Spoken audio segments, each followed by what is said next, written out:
So I haven't got very far with this. This is now dried in the meantime, which is quite good, because if I go back now and put a little bit more dark on here, it will work.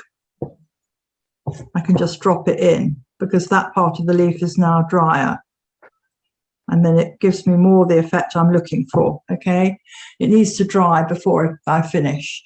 Anyway, I'm just going to show you, well, the other thing I wanted to say is, if you layer colours, and we've done a lot of this with the pool clay and various other things, other subjects, if you layer your washes, they will create a darker version of that wash. So this one is taking the medium one over the pale one, and you can see that that's created a darker colour, okay? Mm-hmm. If I layered up this dark one with, I've got dark on my brush, with 2 layers of that same colour, it makes it a nice rich dark. So with this particular subject, you're going to have to do a bit of layering, I think, to get the effect you want, okay? Okay. Right? Yep. So I'm just going to move these out the way for a minute and show you 1 or 2 things. So I had to go with my subject yesterday. This is what this is. Wait a minute. Whoopsie daisy. Okay. Oh, lovely. Oh, that's good. Now, wonderful. They're very, when you look at them in the pot here, they look really like not very interesting, but the light coming through behind is making some of the leaves a different color. And I worked really quickly. I didn't let myself think about it too much. I did do a bit of drawing in pencil beforehand. I didn't finish it or develop it because I felt I learned something from doing it. What I think I could have done better was to have left a little bit more white coming through. Yeah. Because when I look at the thing, they're in the negative spaces between the leaves. There's white. Yeah. The other thing I'd say is that I tried to use, quite somber, gentle colours. No. I mean, there's a tiny bit of Prussian blue creeping in here, but not very much. So I, tried to use what were essentially very soft, muted colours, but make them interesting because, some of these are sort of burnt sienna. They're pale, just pale washes of burnt sienna. And the little twiggy bits, that's the stem on which they're growing, in my case, are really red. Now, you may not have that, but try and bring to it, a light edge and a dark edge if you can, and just try and explore what you've got and make it as interesting as you can, but work quickly. Obviously, when it's very, very wet, you've got to leave it and move on to another part and then go back to it, okay? I mean, I think this is more interesting than this one I did last year. I think we all did leaves, and this is obviously much more developed. Again, I've used layering of color to get the tones, but if you can get a sense of one leaf being closer to you and lighter, and then the one behind being darker, and remember, you can use the complement of whatever the color you've mixed for your shadows. So for instance, here, this is very pinky red underneath. I don't know if you can see it. Yeah? Yeah. It's pinky red. So I've used red with the green, and it makes it just, adds an element of interest to the thing. Okay? Now, right. So that was that. I did permit myself to draw this because I thought I need to spend some time drawing and I need to understand my subject. So I've done another one this morning, complex mine, and I don't expect you to do as much. It's just what I had, and it looks lovely on the table in front of me. It's sitting on a old wooden desk. But I have drawn it because I wanted to get the shapes into my head. Now, I just want to do one little extra thing more, and that's just to remind you about this business of leaves curling over, for those of you that still perhaps don't find it, you know, easy. This one here, if I just draw him again, okay, so the top bit is this bit here, and then it curls round, and then it goes back up, over and back. The main vein is there. This comes down here like this, and then it rejoins sort of at the back here. Okay, so this bit here is underneath. Okay, is the underneath of the leaf. Mm. All right. Yeah. And you know, when leaves are fresh and in, you know, springtime and everything, they won't be like that. They won't curl over. They won't give you all these lovely, interesting shapes. There's another one over here which I'll just draw this for you. So that's going up like that. The stalk, it comes down this, and then it's sort of crinkling back on itself.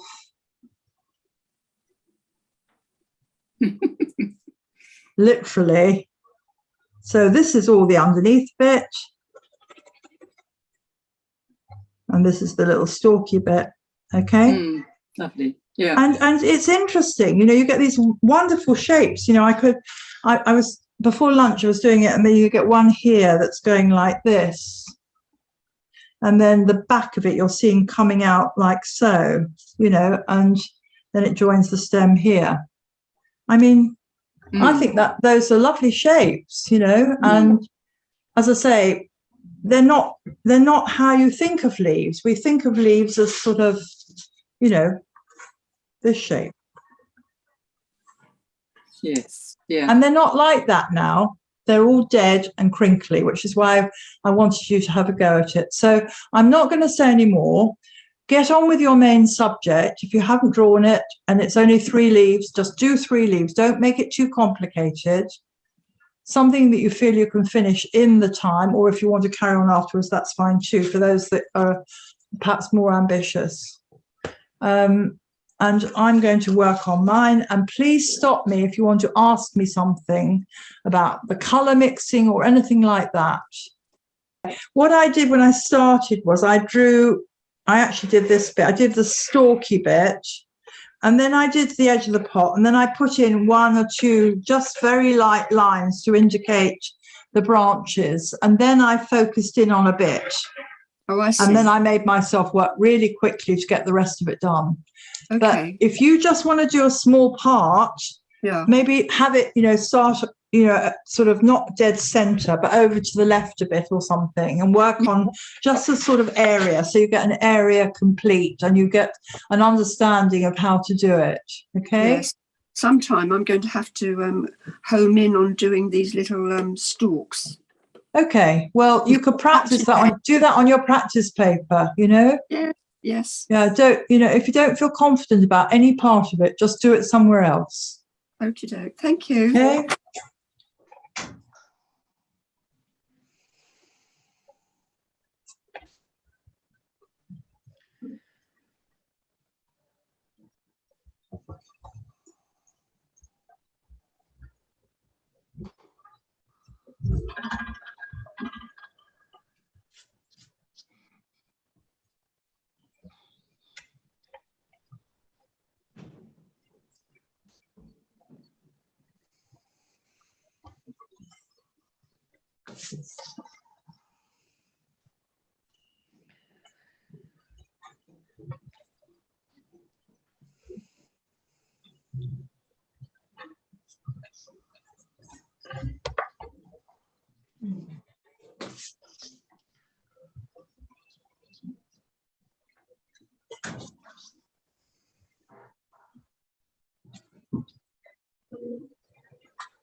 And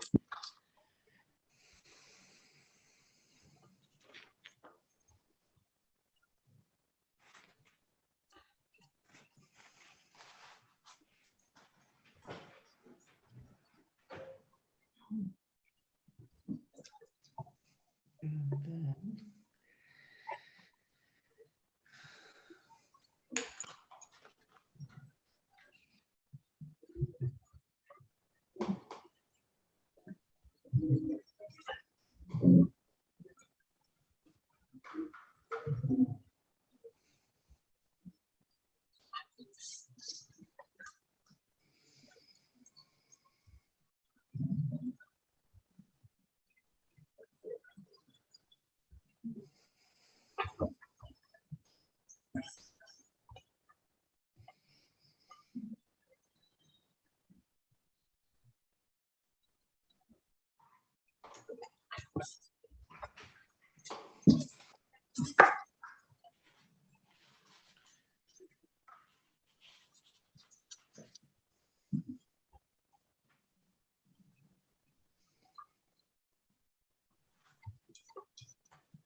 Oops.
Excellent.